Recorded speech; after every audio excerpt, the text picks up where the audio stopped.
Thank you for agreeing to do this interview with me. Let's start kind of at the beginning. Where were you at before we met, and what kind of made you kind of step out and reach out and take some help when it was offered to you?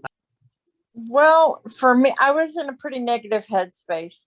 I I have debt that I'm trying to clean up and everything, and I have through my life depended on others a lot for a lot of things for my disability, and I really lacked confidence in my own ability to accomplish something as much on my own. And I needed a little boost from someone outside of my sphere that could see it and go, listen, you're doing what you should be. Don't be so afraid. And that's kind of, I knew I needed some assistance from somewhere. I just didn't know where it was going to come from. Do you remember, I messaged you, I think, right? We just started talking. Do you Yep, remember how that went? I do. And I was skeptical at first. Um, but something just told me, just hear her out, go with it. Maybe this is something that would be helpful. Because back then I didn't have a lot of faith in strangers. And to be honest, I still don't. But I've learned I can reach outside of my circle when I need to.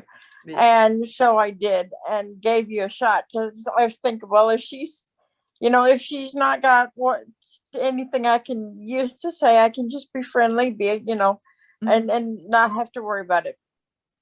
So I heard you out, and then I got to thinking, well, I've been doing this off and on my whole life.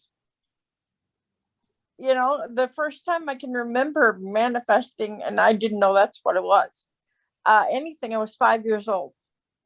And I had surgery on my heel cords because I walked on point like a ballerina because I have a disability called cerebral palsy. And the people at Shriners Hospital for crippled children, they severed my heel cords. And I was supposed to be starting kindergarten, but back in 1980, my school system was not set up for a handicapped individual. So I had to walk before I could go to school. And I wanted to go to school so bad, not for the people, but for the knowledge. I've always loved to learn, but I couldn't walk. So my mom and my babysitter got together, and they put me in front of the window when the bus would pull up. Mm-hmm. And I would watch everybody get on the bus. And then when the bus came back, they put me in front of it again. And I wanted that so bad. Mm-hmm. But not being a dumb 5-year-old, if something hurts, I wasn't going to do it. Yeah. And they helped me learn, because my mom has always said, you can do anything. You just got to find your own way. Mm-hmm. And finally, I got so upset because I couldn't get on that bus that I got to the end of the hallway and I pulled myself out of my wheelchair and I started trying to learn to walk so I could go to school. Your mom was a very smart woman, very strong and very smart. I love your determination and your drive. So you were what we call in my industry an unconscious competent. You were doing it, but you didn't know why. You couldn't put your finger on it. And when we can't put our finger on something, then we can't duplicate it. It's hard to duplicate. What were kind of the first steps that you took that kind of helped you to turn around and learn what you needed to learn? I'm a copious writer. I write I write everything down. Almost every conversation I have gets notated somewhere.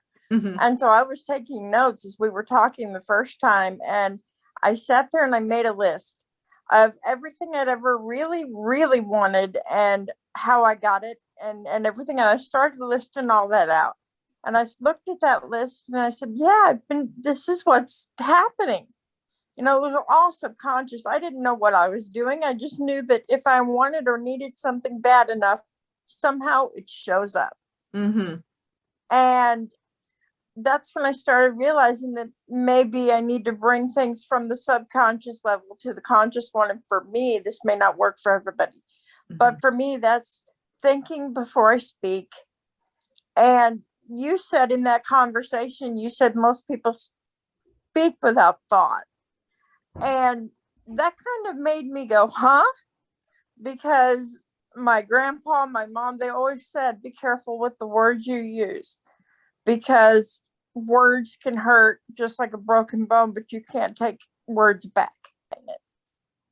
And so that really stuck with me. And I thought, maybe if I was more conscious of what I was doing, just like I am of what I'm saying, then maybe I could bring things to the fore. And I started looking at things I've been doing, especially when I'm like alone, and the thoughts that I tell myself. Mm-hmm. And I thought, well, darn, I'm in my own way.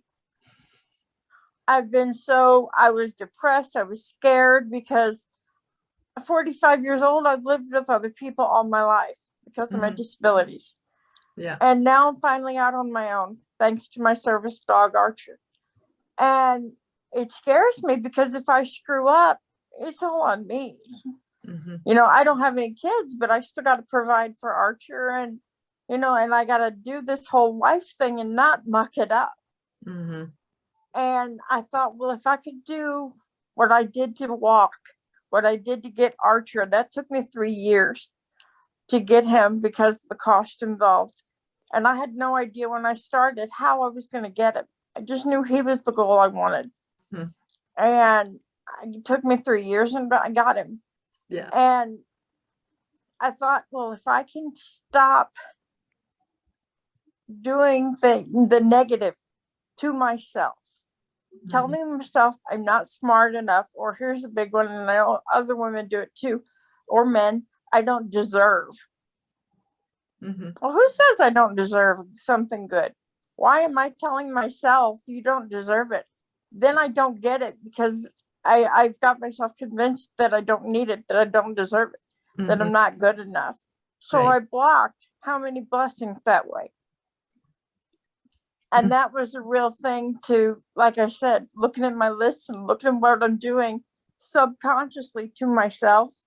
I need to get out of my own way and let the blessings that God, creator, universe, whatever you believe in, has for me come in. Because if he wants me to have it, then who am I to stand in the way of getting it? Mm-hmm. Yeah. So get out of your own way, and don't feel guilty when the blessings come in. No, well, be accepting of them, and that's another part of the whole thing that you're speaking about is we have to be willing to receive those blessings when we're independent and we're strong, and I want to do it for myself, but we can't do it by ourselves. We need help sometimes, and to be bold and brave enough to accept that help when it comes, because you deserve it. Right. And if you look at it this way, you're a mom, you've got your family, your husband, your kids, whatever. If you don't take care of yourself, how are you going to take care of them? Right. And part of taking care of yourself is your mind, because that's your strongest tool. 100%. We do, as you said, get in our own way. I've had 15 surgeries in my life, and the weight loss surgery I had was the most painful one out of all of them. And so you come to a point where you're going, why did I do this to myself? And I think it's that point that either you stop, go back to, I don't deserve this, I don't feel guilty, and you stop the blessing from coming in, or you get past that and you realize, I wouldn't be on this earth if I didn't have a purpose. And if I don't help myself, I can't fulfill that purpose. So you can either stop yourself and go back and have a pity party, or you can pull yourself through the difficult time. And later, when you're at the end of that particular road, you can look back and hold your hand out and go, let me help you. Yeah. Which is what you've done. Nice. You know, you've been through the road, you reach back now and you help others forward. And that's what we're all supposed to do. You're going to really inspire a lot of people. I know you are. You're not going to. You are. You're very inspiring. What techniques, what things did you pick up from our conversations that you've begun doing? And what has changed in your life since you started doing them? Well, since we talked, and I started to realize I've always been called a dreamer. I live in my head in the, oh, if I could only afford this big house and here's what my house would look like. And then I would always stop myself afterward and go, yeah, but I was born poor, die poor. Mm-hmm. So I always thought those were just fantasies and dreams, but I've come to realize you wouldn't have those fantasies and dreams if they weren't meant for you. And that's a powerful thing to realize that, yeah, I can dream about having $10,000 a month income. Mm-hmm. Doesn't mean I know how I'm going to get it, but if I'm supposed to have it, why should I stop myself? Right. And I said before, I was depressed, I was anxious, I was negative, and the negative self-talk has diminished quite a bit, and I've been able to put in its place. It's still not easy for me to accept things from people, and it probably never will be, but I can now accept it and realize that it was meant for me, whatever it is. And like one of the things, I wanted a job. I don't have any work experience. I've only worked for 1 week before when I was 16, and I passed out from that because they were having me stand and I couldn't do it. Mm-hmm. And after that, from 16 to 45, I was convinced by other outside influences. You just take what you're offered. You don't need to worry about it. You're handicapped. Just, take what's offered. And I started to realize if I want a job, then there's a reason. Mm-hmm. If you want that mansion, there's a reason. If you want to be famous, there's a reason for that want. Mm-hmm. And just reach out and grab it. Mm-hmm. Yeah. Stop thinking and work, move in action instead of keeping it all in your head. Yeah. And I realized that's what I was doing. Mm-hmm.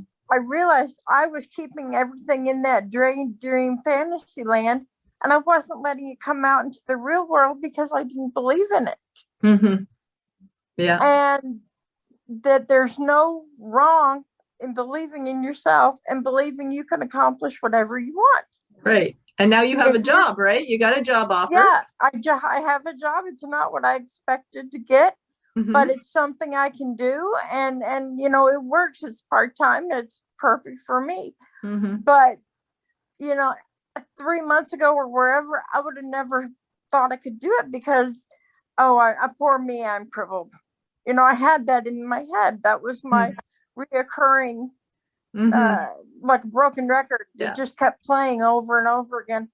Well, fix the record, people. Because if you keep it in your head, you're not going to accomplish squat. But you bring that dream into the real world, you believe in it, you work toward it, even if you don't know which way to go, and you ask people for help, mm-hmm. then you're going to move toward that goal, that want. And there's a reason you have that dream. Mm-hmm. Stop keeping it in here and put it in the real world. You have cerebral palsy. You've taught yourself to walk 3 times. 3 times. You've taught yourself to walk 3 times. You're legally blind. Yes, I am.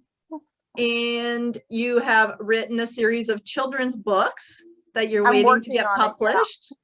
You are writing your life story because you want to inspire other people with disabilities. Is that correct?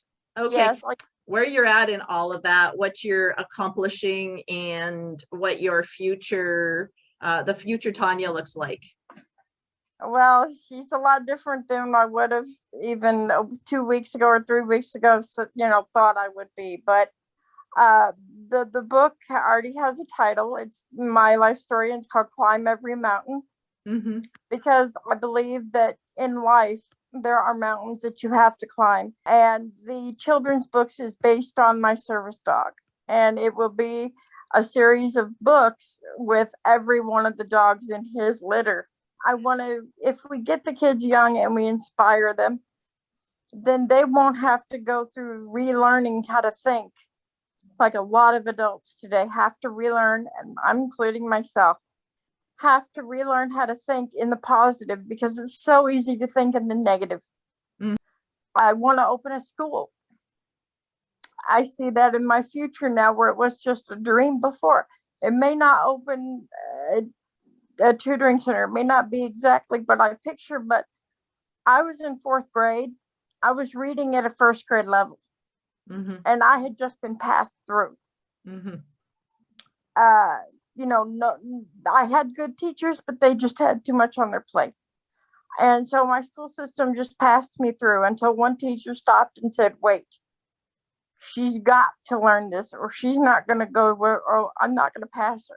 I couldn't write very well, and I didn't write back then because I couldn't do it. And I didn't read because I couldn't do it. And she said, we're going to read 2 1st grader books, and you're going to give me an oral report until you can get to where we can write a book report. And your teacher said that he will accept that as 1 book report. And I was mad because she wanted me to do it in front of the whole class. I threw a fit. I'm a redhead through and through. My grandma used to say that I was a redhead because all the steam went out the roof. And so I pitched a huge fit, and she just leaned over and like this, and she goes, are you done yet? No. And I guess she just waited me out and made me do it anyway. Yeah. And I think that's what we all need. We need that Maxine Chesky in our lives to make us move, or if we're comfortable, we're not going to get anywhere. But I want to open this school in my town to help the kids that are at where I was, to improve the school systems, maybe work with non-for-profit to help fill some of the jobs so that people who may have a mental disability or a physical disability can have a job and feel good about themselves. If something I say helps one person, and even if I don't know it, I've done what I want to do and accomplish in my life. Where's the next goal? Don't complete a goal and stop. Because if I would have stopped at 5 years old when I could walk and said, okay, I accomplished that goal, I'm not going to do anything else, I would never have walked the other 2 times. I would have never gone through the surgeries that I needed to walk. And I'm grateful as I'll get out to Shriners and all the people there. And, it's not easy to push a kid to do something and it's going to hurt them. But if they learn to do that when they're young, then they're not going to stop themselves when they're adults. Yeah. Shut up. Listen, we can't talk down to ourselves, and we can't let others talk down to us either. We got to have self-respect, and that's the first thing you need to do, is realize I deserve everything. That's the hardest thing I've had to learn. Walking was easy. Learning I deserve things and learning to accept them, that's hard. And if you do that and you shut up with the self-talk and I can't. My best friend Danny's teacher had this in her classroom. If you think you can or you think you can't, you're absolutely right. Love it. Stop the self-talk, the negativity. Yeah. And no matter what, I want a mansion someday. I've listed I can see myself in this house. I've listed everything, including the tile color, or the paint outside. I've listed it all. Don't say, oh, someone else can live in that big, beautiful mansion. I'm poor. I don't deserve it. Well, then you're never going to get it. Yeah. If there's one thing I would like people to learn is think positively of yourself, because someone else can't hold you up until you hold yourself up. Yeah. It's like a tomato plant. If that stalk, that tomato plant's weak in the center, you tie it up and hold it up and you help it, and it will get stronger so it can stand on its own. If you need people to help stand you up, that's fine. But don't get in the way and say, oh, I'm weak, I can't do it. Say, I can't do it right now. I need your help to help me stand. And eventually you won't need that help anymore. And you'll be able to look at yourself in the mirror and go, I like me. Because when you look in the mirror and say, I like me, then there's no stopping you. I don't care if you believe in God or universe or whatever. If you can't look in the mirror and go, I like me. Granted, I may not be as skinny as I would like to be or whatever. Then, but if you can look in the mirror and go, I like me and I want to work for me, then you can help others. Yeah. Then you can take care of your family. Then you can reach any goal. But until you can look in that mirror, you're not going to do anything. So shut up, stand up, and ask for help. Wow. Well, I was gonna that hard. I was gonna say something in closing, but I think you just said it all. I can't top that. Well done. Well put, Tonya. You're an inspiration, and your mom is a heck of a lady too. You're lucky to have her. You guys were well met. Yes, I am. Yes, you are. Beautiful. Well, thank you for your time. And thank you very much. And I really appreciate this. Thank you.